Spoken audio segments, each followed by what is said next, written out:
Hello guys, welcome back to the channel. In this today's tutorial, I'm going to show you how you can chat through Gmail app. Let's get started. First of all, go to your Gmail app on your phone. Then after you open your Gmail, you can click on this button and you can go down until you find the settings option. And it's right here guys, just tap on it. After that, you can choose the account that you want to use it for chatting, and I'm just going to click on this account, and you can scroll down until you find chat feature, and it's right here. You have to turn on the chat feature. Just click on this button. Alright guys, and you can start the chat by clicking on this button, and then click on new chat right here to start the chat.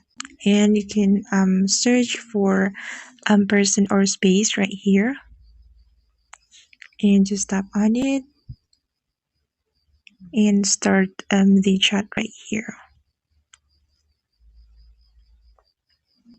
Okay guys, and that's how we can chat through Gmail app. I hope this video will be useful for you. Thank you so much for watching, and see you on the next video.